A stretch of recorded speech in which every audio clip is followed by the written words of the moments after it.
Hello everyone. Thank you so much for being here this evening and for being here to support all of the graduating MPA students. It's hard to believe, but we've made it.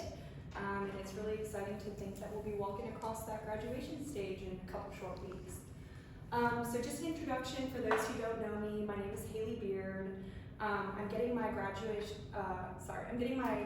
MPA degree and my graduate certificate in the Arts and Cultural Management degree.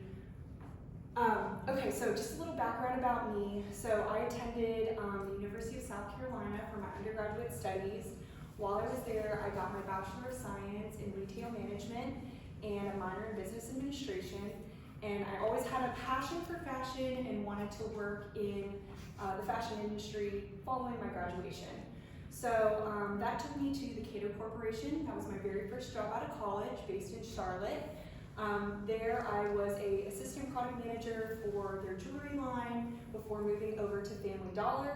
Now I work at Gildan. It's a Canadian basics manufacturer. We do have a small office here, and believe it or not, I do manage their men's underwear department. So I get to talk about that all day, every day. These are just some images from my travels to Honduras for that job. But 2 years ago, I kind of went through a bit of a midlife or quarter-life crisis, a come to Jesus moment, as I like to call it, where I was really burnt out of the apparel industry and looking for some additional fulfillment and a place to serve my purpose. And as I was going through this kind of breakthrough moment, I realized that one of my favorite jobs I've ever had was working at the study abroad office at my undergraduate university.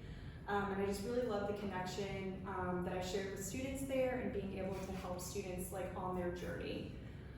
So I decided to enroll in the MPA program. I realized if I wanted to pursue a career in the higher education pathway that I probably needed to receive a higher degree.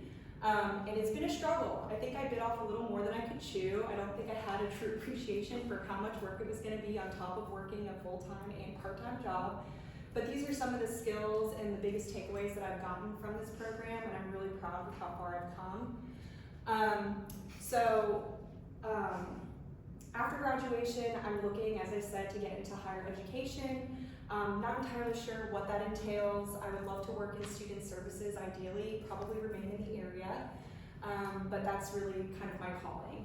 So patriotism and benevolence was really a big aha moment for me within the MPA program, and for those who read my drafts, you probably can attest to the fact that I do interweave it throughout all the different competencies, but to me it really encapsulates what public service is. Another big takeaway from the program is creating public value, and the way I see it, as a private industry member, we are always creating value for a shareholder, but I think within public service, you're trying to create value for the taxpayer.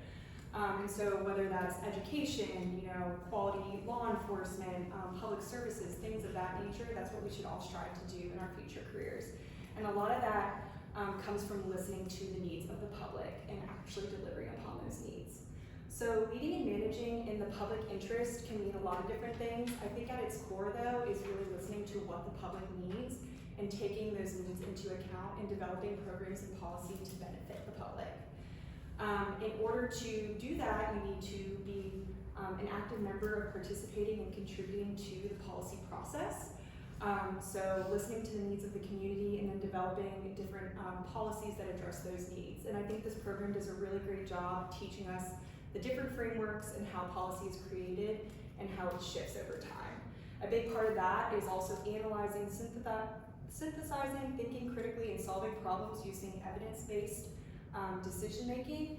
And that is something that we learned a lot throughout this program, using data and unbiased empirical information to inform your decisions. Also, another big part of this is articulating, applying, and advancing the public service perspective.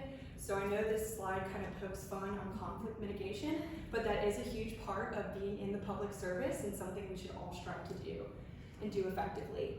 And then also being able to communicate effectively with the public, breaking bias, recognizing conscious or unconscious bias you have, and being able to set aside differences to best serve the community and to make information accessible. So this is a culmination of kind of how I've felt throughout the program. I am very much indebted to the College of Charleston and everything that I've learned throughout the program, and I do feel very equipped to hopefully be a successful higher education administrator one day.